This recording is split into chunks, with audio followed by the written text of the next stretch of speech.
Madame, Messieurs, bienvenue à Info Verte, votre magazine environnemental. Sachez qu'il y a une loi, la loi numéro 22/030 du 15 juillet 2022, la loi portant protection et promotion des peuples autochtones pygmées. Déjà, vous comprenez que nous parlons aujourd'hui de communautés, des peuples autochtones, des peuples pygmées de la République démocratique du Congo, c'est ça. Alors, j'ai reçu un invité, il est aussi de cette communauté, il est pygmée, il s'appelle Monsieur Mochire Mwenge Diel. Bonjour, Monsieur Mochire. J'ai bien prononcé? Oui, effectivement, ça va bien, Madame la journaliste. Alors, nous parlons de peuples autochtones pygmées de la République démocratique du Congo. Vous êtes pygmée aussi? Oui. Vous êtes pygmée précisément dans quelle province? Province du Nord Kivu, territoire de Walikale. Alors, est-ce que vous pouvez nous donner quelques caractéristiques de vous, par exemple, comme de la province de Sud Kivu, c'est ça? Nord Kivu, oui, Nord Kivu. Et puis, il y a combien de catégories de pygmées ici en République démocratique du Congo? Oui, bon. Comme vous voudriez savoir des caractéristiques des peuples autochtones, c'est d'abord une question culturelle, traditionnelle, mais qui n'est pas physique. C'est-à-dire? Qui n'est pas physique. Ok. Parce qu'on nous a appris à l'école que les pygmées sont de courte taille. Sont de courte taille. Avec des mains élancées. On devait caricaturer comme des gros ventres. Comme ils veulent. Mais sache que c'est une définition empirique qui n'a rien à voir avec tout ce qui est caractéristique des peuples autochtones. Et si vous pouvez le constater bien, si vous partez par exemple à Nituri, vous allez trouver les peuples autochtones qui sont de ces côtés-là, sont des géants, bruns, mais qui sont reconnus grâce à leur travail d'habitation et de fourniture à l'alimentation à l'Okapi. Si aujourd'hui nous avons l'Okapi en RDC, c'est grâce aux pygmées.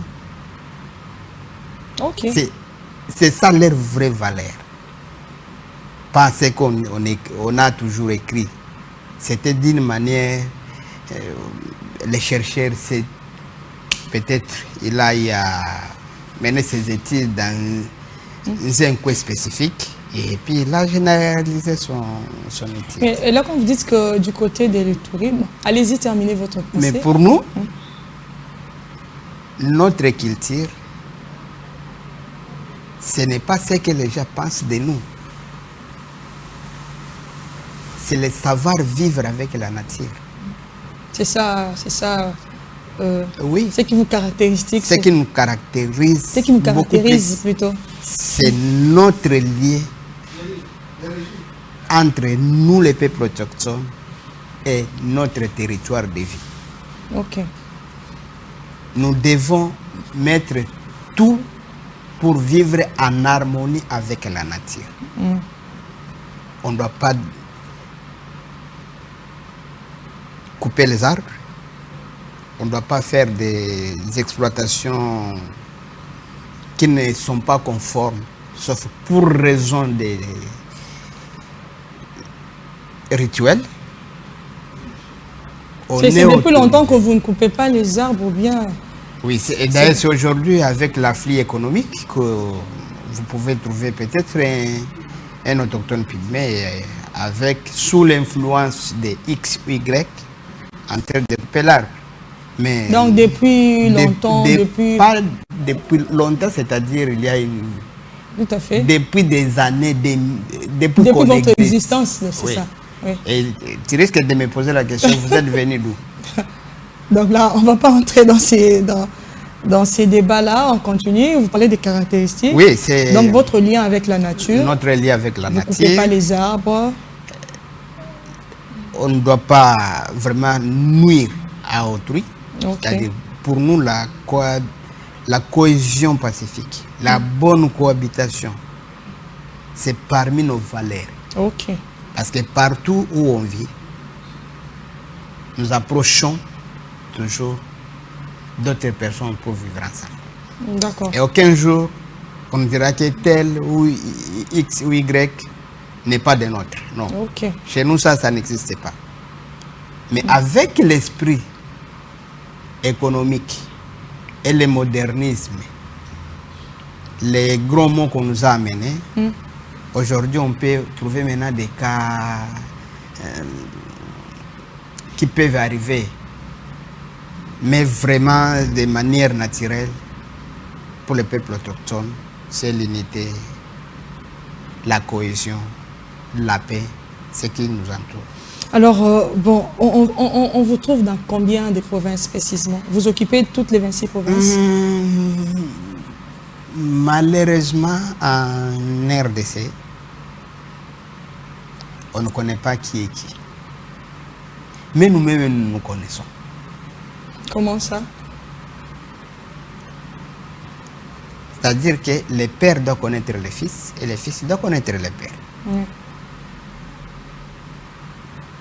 Cela fait qu'à ce que nous puissions savoir nous sommes où, dans quel coin en RDC.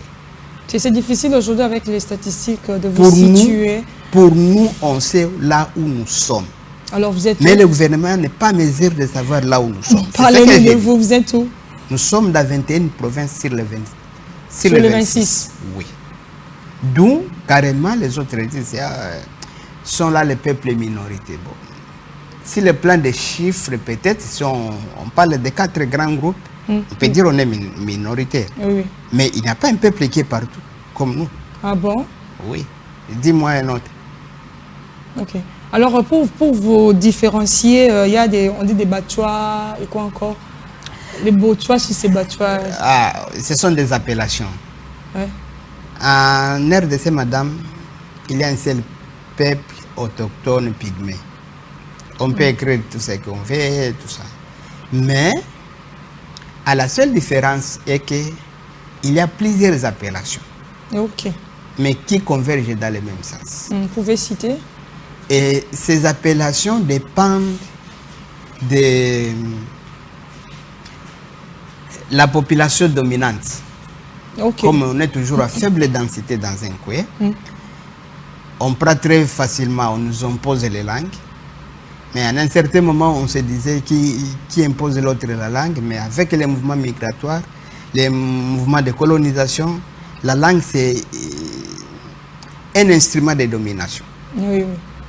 C'est comme ça que les peuples autochtones ont compris que réellement, bien qu'on soit ici, nous sommes dans X provinces, bien qu'on parle le Swahili, mais nous avons nos langues locales qu'on parle. D'où, carrément, ailleurs, vous pouvez comprendre, il y a là où on appelle les Bambouti. Si vous prenez toute, la partie est, là on parle des Bambouti. Comme vous êtes Bambouti? Oui, je suis Bambouti, oui. Ok. Du Klababoulou. Ok. Si vous partez par exemple pour la partie de l'Équateur, ce sont des Batchois. Ok. Même cas pour les Maindombe. Pour les Kassai, ce sont les Batois. Batois. Pour les Kassai, oui. Ouais. D'où c'est la même chose, mais ça dépend maintenant de la langue dont on utilise dans chaque coin. Donc en RDC, il y a un seul peuple pygmée qui n'est pas différencié, sauf que les appellations qui diffèrent. Oui. Alors pour parler... Mais aussi un autre aspect, c'est cette subdivision territoriale. Ok. Quelqu'un peut se retrouver au Nord Kivu, mais le Nord Kivu a ses territoires. Donc carrément, ceux qui sont à Rutshuru, quand ils parlent, ils ont tendance à prendre le ton de Kinyabwisha. C'est-à-dire? À Rutshuru, on parle de Kinyabwisha. Donc c'est ça le ton qu'on a tendance à parler. Chez nous, par exemple, à Walikale, c'est beaucoup plus les Kirega. Chez nous, dans ma communauté, c'est beaucoup plus les Kirega qui dominent. Et alors, là, on a tendance d'être assimilé au Barega. C'est un peu ça. Maintenant, je me dis, quelle relation que vous vous entretenez avec les Bantous? Parce qu'on a toujours appris, comme vous venez de le dire, les pygmées sont marginalisés, ils sont considérés comme des animaux peut-être à abattre et tout. Et vous-même, vous dites quoi? À l'heure actuelle, qu'est-ce qu'on peut dire des peuples pygmées? À l'heure actuelle, c'est le vocable qui peut changer. Mais le comportement reste le même. Ça reste le même? Le comportement reste le même. Okay. Mais on essaie d'atténuer les vocables. Si on parlait de la marginalisation avant, aujourd'hui, maintenant, c'est la question de la déconsidération, madame. Ça continue? Oui. Même dans les écoles, on peut les observer. D'autres enfants étudient dans les écoles parce que les autres enfants n'ont pas su qu'ils font partie de cette couche-là. Mais dès que les autres comprennent qu'ils sont des pygmées, c'est... Quel que soit sa taille, il peut être des hautes tailles. Oui. Il suffit d'apprendre seulement qu'il est pygmée et là... La taille n'a rien à faire dans cette affaire, madame. Ok. C'est comme tout être humain. Il y a des bruns, il y a des noirs, il y a des courts de taille, il y a des élancés, il y a des gros, il y a des minces. Ça dépend. Hein? C'est comme on a toujours dit, chacun a son goût. Oui. Et chez les peuples autochtones, il y a aussi tous les goûts. Donc, jusqu'à aujourd'hui, la marginalisation continue. C'est ce que vous avez appelé la... Je peux dire la marginalisation continue malgré qu'il y ait la loi. Parce que la loi serait une référence pour freiner. Pas même pourquoi la loi, ça ne freine pas? Madame, chez nous, on a toujours dit que les lieux, il n'y a pas ta mère, il n'y a pas aussi ton père. Est-ce que vous comprenez ça? Non, non, allez-y, essayez de nous expliquer. Oui, un lieu où il n'y a pas ta mère, il n'y a pas aussi ton père. C'est-à-dire? Parce que c'est la maman qui est... qui essaye de motiver une décision. Si l'homme va échouer, retenez que sa femme aussi a contribué à grand. Si l'homme va réussir, retenez que sa femme aussi a contribué. C'est dans ce sens-là. Si tu n'as pas quelqu'un qui va parler à ta place, tu penses que les autres là, ils peuvent je ne sais pas, par là vous voulez insinuer quoi? Parce que la loi... Là, je suis en train d'insinuer les cas, par exemple, que nous sommes en train de vivre aujourd'hui. Les cas des accaparements des terres, ça continue. Les cas de violation des droits humains, ça continue.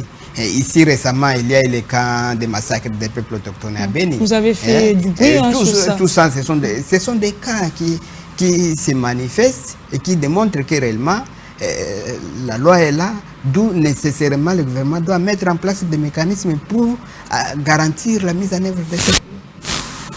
Qu'est-ce qui empêche la mise en œuvre de ça? Il fallait peut-être vulgariser la loi, puisqu'elle a déjà été promulguée. Il fallait vulgariser, sensibiliser, même du côté des pygmées. Si c'est vrai, je ne sais pas. On apprend que le pygmée lui-même ne sait pas assimiler, ne sait pas comprendre cette loi. La mise en œuvre de la loi dépend de la volonté. Qui avait vulgarisé la Constitution?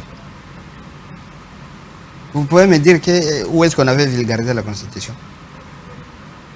Aujourd'hui, on parle de cette question de changement ou de révision, tout ça, tout ça. Il y a ceux qui en parlent même, ils ne connaissent même pas l'intitulé d'un seul article. Mais il dit oui ou il dit non, il n'est pas d'accord. Quelque chose qu'on ne connaît pas.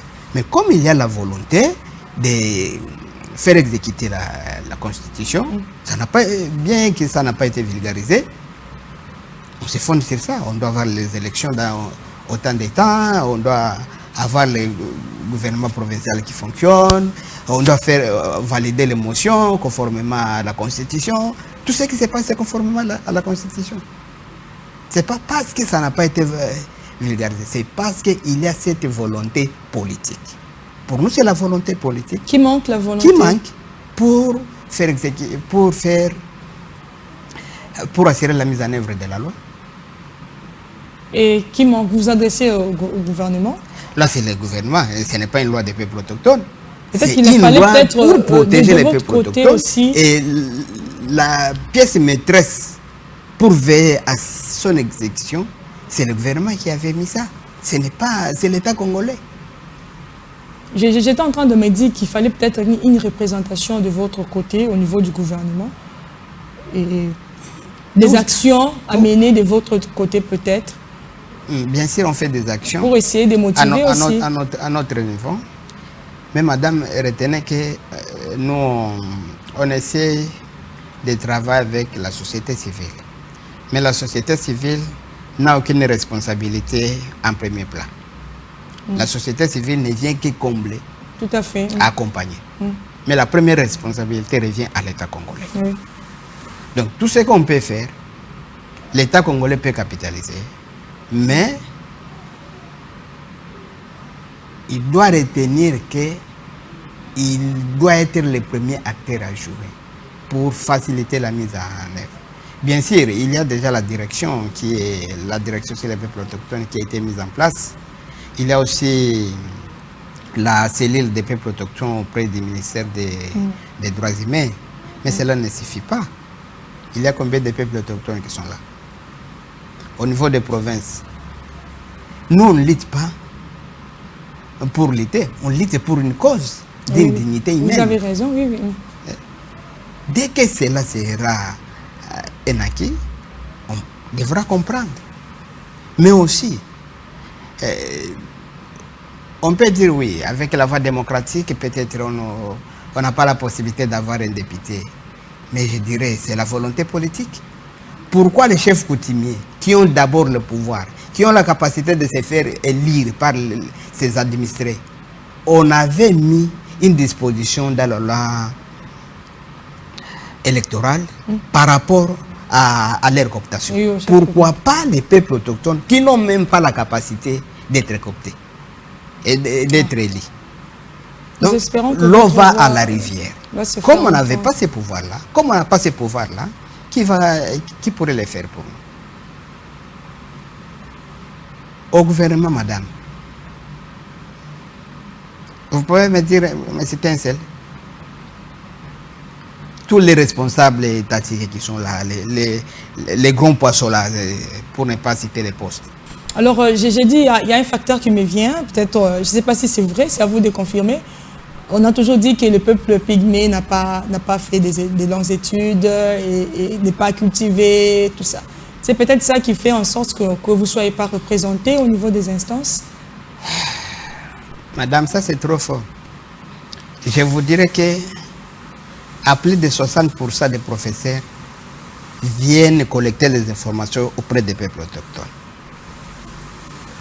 Maintenant, qui enseigne l'autre entre les deux? Tous ces professeurs ici, tous ces professeurs de l'IPEN vont toujours là-bas.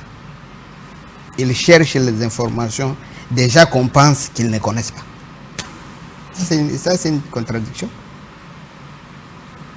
Alors, à mon avis, c'est important de faire la nuance de ce que pensent fréquenter, la fréquentation, avoir les diplômes. Ce sont des papiers, non? Si vous partez par exemple en Amérique latine, il y a des professeurs autochtones qui ont été reconnus et ont l'air de faire des diplômes parce qu'ils ont fait ça grâce à leur savoir traditionnel. Ok. Mais pourquoi pas en RDC? Et puis pour nous, le seul motif, on n'a pas étudié. Mais au stade d'aujourd'hui, je ne peux pas être convaincu avec ça. Aujourd'hui, on a même des professeurs, madame. Il y a même beaucoup de licenciés. Déjà, à vous entendre parler, on comprend que cette affirmation dire qu'il n'y en a pas, bon, peut-être vers les années, on comprend. Alors, nous voulons parler du changement climatique, l'impact que ça a sur les peuples pygmées. Vous ressentez aussi ça, les effets du changement climatique?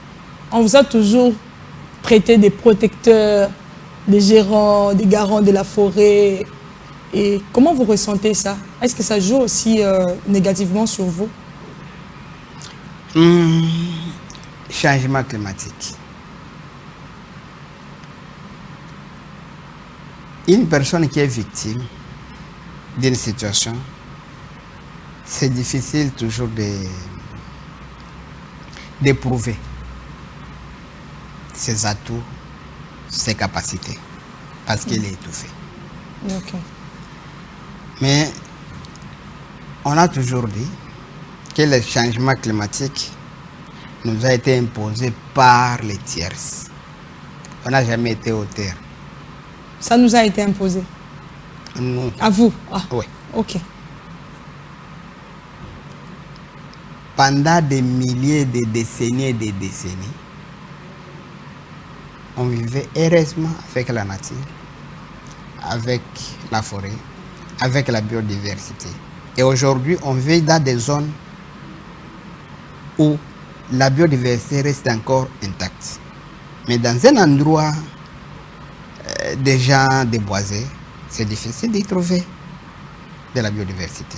C'est un indicateur très significatif pour démontrer notre attachement, comme je l'ai dit avant, notre amour, et notre lien étroit avec la nature. Oui. Ce qu'aujourd'hui, on est en train de vivre, ce sont des scénarios, madame. Des scénarios? Ce sont des scénarios. Pourquoi j'appelle ça scénario? Un état naturel, un bien en état naturel, reste toujours à l'état naturel. Quand on cherche maintenant des solutions, donc déjà il y a un problème. Oui. Et les mêmes causes créent toujours les mêmes effets. Même si on est victime aujourd'hui, on continuera toujours d'être victime. L'exploitation minière continuera toujours à se multiplier. Si on va par exemple pour le cas de la RDC, il y a les blocs pétroliers qui sont toujours engagés avec des tractions. Ça va dégénérer à quoi? C'est la pollution. Oui. Que ce soit de l'eau, que ce soit de l'air. Maintenant, on parle de changement climatique. Plus on attend vers le développement à grande échelle, plus on cherche l'économie à outrance, plus la nature dit ok, moi je ne suis pas avec vous, je ne suis pas d'accord avec vous. Maintenant, je lâche. Et maintenant, il y a des conséquences. De votre côté, vous vous victimisez? Je ne me victimise pas moi-même, mais je suis obligé d'être victime. C'est une obligation. Je n'ai pas quoi faire. Bien qu'il y ait des conférences, bien qu'il y ait des réflexions. Vous êtes toujours entre les deux avions, vous représentez le pays un peu partout, dans les grandes conférences internationales du climat. Pas quand même un peu partout. Il y a toujours des pygmées qui sont représentés. Les pygmées sont là pour demander aux grands pollueurs de cesser de polluer. Mais vous parlez pour le compte du pays. Certainement, il y a en principe. En retour, vous les pays aussi devraient aussi nous soutenir dans cette lutte. Mais comme ce sont des accords, nous sommes des individus, on n'est pas des États. Mais avant la signature d'un accord, si les États auraient même un petit moment de consulter sa communauté, nous on serait capable de leur dire attention avec la nature. Plus on s'engage, plus on détruit. Moins on s'engage, plus on conserve. Parce qu'on n'a pas de compte à rendre. On se dit, on conserve ça de manière traditionnelle, on le fait comme ça. Voilà. Avec la question du changement climatique, on sait qu'il y a beaucoup de conséquences aujourd'hui qu'on est en train de... C'est ce que je voulais que vous puissiez un peu évoquer. Il y a par exemple la sous-alimentation, il y a les cas de maladies, tout ce qui de votre côté... Oui, même nous, on n'est pas aussi épargnés. Parce que vous soignez, c'est la forêt qui est votre pharmacie. La forêt est notre pharmacie. Mais retenez avec les enjeux mondiaux, la création des parcs, on n'en a plus accès à plusieurs plantes médicinales. On n'en a plus accès à plusieurs sites sacrés où on devait aller faire nos rituels pour demander à nos ancêtres de stopper telle ou telle autre épidémie. Par exemple, le cas d'Ebola. Oui. Où est-ce qu'on va faire les rituels aujourd'hui? C'est ce qu'on faisait avant. Il y a une épidémie de diarrhée. Ce sont les ancêtres qui tranchaient. En disant non, non, quittez ces villages, va construire à tel endroit. Mais aujourd'hui, on va pratiquer. On a perdu tous ces savoirs au profit du modernisme. Maintenant, le modernisme est en train de nous amener là où nous sommes. Et la perte de connaissances nous donne maintenant des conséquences que nous sommes en train Donc de vivre. vous vous détachez de la nature? Nous, on ne peut pas se détacher de la nature. Et aucun jour, on se détachera. Mais on est obligé, on est détaché. Pas de nous-mêmes. On on ne peut pas. Mais comme il y a par exemple les exploitants miniers, les exploitants agricoles, les exploitants forestiers, les agro-industries business, tous ces enjeux-là nous poussent de quitter nos zones traditionnelles pour mener des activités entre guillemets de développement. Mais qui profitent aussi en quelque sorte aux Pygmées parce que on vous amène de nouvelles technologies. Nouvelles technologies, oui. C'est pas pour ruiner notre tête. Aujourd'hui, est-ce qu'on a encore... Oui, aujourd'hui, on cherche la facilité, madame la journaliste. Même avec la technologie. C'est la facilité. On n'a plus le temps de raisonner. On n'a plus le temps de réfléchir. Vous ne voulez pas de la facilité? Non. Pourquoi? Même Dieu a dit, il faut travailler. Pas la facilité. Plus on veut gagner très vite, plus on aura des conséquences qui pèseront toujours dans ce qu'on est en train de faire. Donc, monsieur Montire Mwenge Diel, c'était un plaisir pour nous. J'espère que vous avez un mot de la fin. Un mot de la fin pour nous, comprenez, je viens de l'Est, c'est la paix. Tunapenda amani. Bila amani hatuwezi kufanya chochote. Vous allez parler débat après. Je ne sais pas si vous avez un mot de la fin en français. Dites-le et puis après je vais annoncer la rubrique internet. Oui, ah ok. Un mot de la fin par rapport à tout ça, c'est demander au gouvernement de mettre tout en place pour garantir la mise en œuvre de la loi 22030 portant protection et promotion des peuples autochtones pygmées. Parce que ça, c'est une valeur ajoutée dans tout ce qui est conservation, tout ce qui est droits humains. Donc ça prend tout en général et ça contribue à l'émancipation des peuples autochtones pygmées. Nous passons à présent à la rubrique interprète.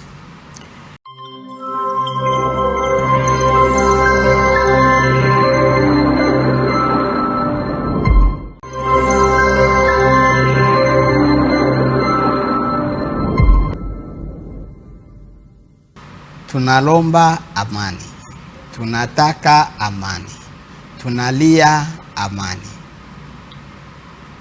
Amani na umoja ndio utajenga nchi.